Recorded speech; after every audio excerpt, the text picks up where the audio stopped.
and welcome back for an exciting wrap up of this stress reduction mini-series. If you haven't already watched the mini-series, we went through all things including breathing, posture, movement, and meditation. And this week we're going to wrap up with some good old-fashioned, very cliche, healthy lifestyle tips that if you follow these are going to give a nice foundation to make all those other tips actually make an even bigger impact. So we're going to go through each tip individually here, and we're going to start off with getting 7 to 9 hours of sleep per night. Getting 7 to 9 hours of sleep, easier said than done. And I know a lot of us are probably thinking, well, actually I can get away with 6. And hopefully you're the person that knows that you can't get away with 6, but a lot of us think that. And I'll just share this with you. I read this very interesting book by this guy, Matthew Walker, and it's called Why We Sleep. And in that book, he talks about this sweet spot of 7 to 9 hours. And he says that there's a very small percentage that can actually get away with the 6, but it's very small, less than 5%.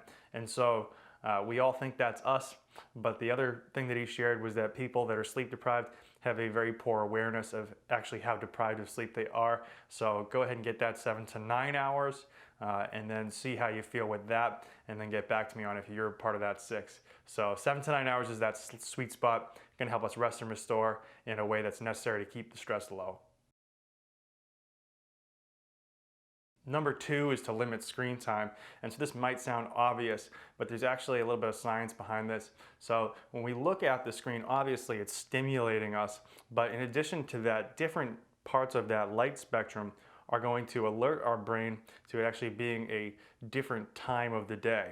And so when we look at that blue light component of the screen that we're trying to filter out with those blue light glasses, oftentimes, that's actually signaling to our brain that it's about midday. So if we're trying to wind down and go to bed to enter that rest and restorative piece of the day that we need, and we're telling our brain by using our technology that, hey, it's actually midday, then we're going to have a harder time winding down and getting into that and getting into those deeper phases of sleep. So set a limit on those devices, limit screen time, especially in that last 30 to 60 minutes before bed. And I think you're going to notice you get better sleep quality, and as a result, that stress is lower.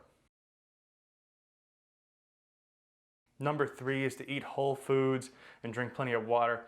Obviously, this is super obvious. We hear this all the time, so I won't feed a fed horse on this one. But essentially, we need fuel so that we can have the energy, because that restorative process of sleep that we mentioned and some of our other recovery-based things actually require energy for us to be able to recover. So you would never work out and then not eat afterwards, I hope. So keep this in mind. If you need any help with this, you can get nutrition coaching either through Momentum or through a registered dietitian. There's a lot of resources out there. So if you're struggling with this, please find some information, because without this piece, you're going to have a hard time making any of these other tips actually sink in and make the difference.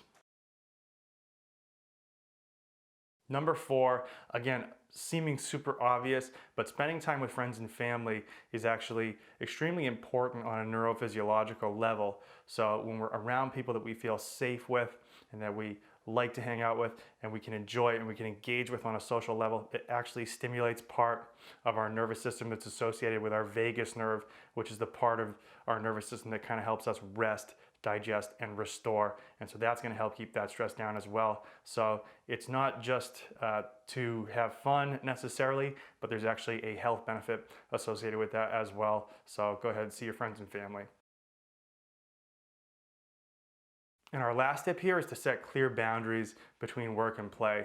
And so this kind of ties back into that last tip, but I think we can all relate to when we're working a little bit too much on work, things can tend to get stale. And even if we love our job, I know that most of us here at Momentum, if not all of us, really love what we're doing here on a day-to-day basis. But if you're spending all the time thinking about that, you're stale when you come in. So we try our best to keep those boundaries here so that we can give the best patient and training care possible. So I think your coworkers and everyone is going to appreciate a less stressed version of you if you find that balance. And obviously that's something that's a lot easier said than done. So good luck with that. We're working on that as well. So we hope you enjoyed this series.